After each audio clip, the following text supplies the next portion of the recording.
Bro Yancy, selamat datang di channel Jakarta Creative Pictures. Kali ini kita akan membahas hubungan antara keberhasilan di sekolah dan keberhasilan di dunia pekerjaan. Pernahkah Anda memperhatikan orang-orang yang menjadi pimpinan di tempat Anda bekerja, di institusi negara ataupun di perusahaan?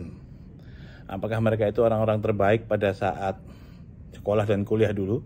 Apakah mereka orang yang lulus dengan cum laude? Ternyata sebagian besar pimpinan di institusi negara maupun di perusahaan tidak diisi oleh orang-orang top notch atau top rank ataupun yang lulus cum laude pada saat sekolah. Kenapa begitu?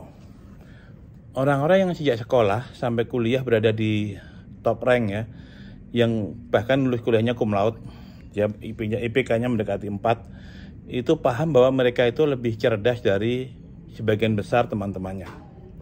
Mereka punya kemampuan memahami masalah dan menerima informasi lebih cepat dari kebanyakan orang. Pada umumnya mereka bisa belajar sendiri, tidak memerlukan orang lain. Jadi mereka juga sangat jarang, bahkan mungkin tidak pernah belajar kelompok, atau sangat jarang bertanya kepada dosen atau profesornya. Kita sebut saja kelompok ini kelompok alfa.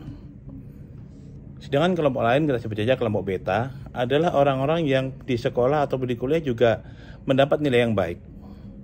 IPK-nya mungkin antara 3 sampai 3,5, itu hebat ya, karena perusahaan atau institusi negara biasanya membatasi IPK 3 ke atas untuk bisa melamar.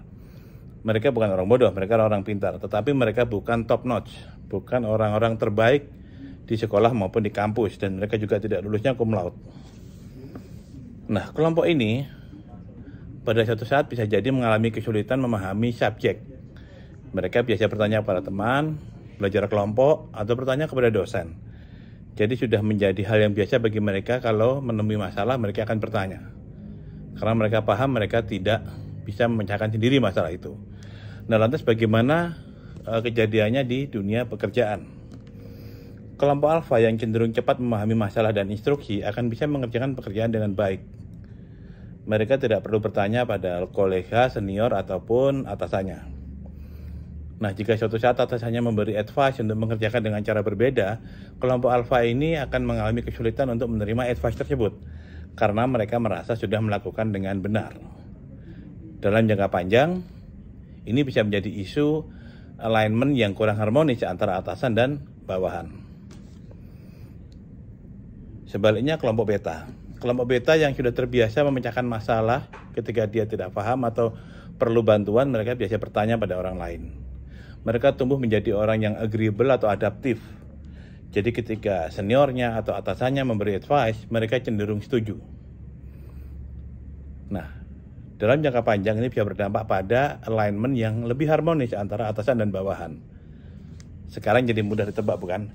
Ketika ada kesempatan terbuka, posisi pimpinan misalnya, atasan akan memilih dari kelompok A atau kelompok B. Silakan Anda jawab di komen. Jika Anda suka, tolong klik like dan subscribe. Sampai jumpa di video berikutnya. Salam kreatif.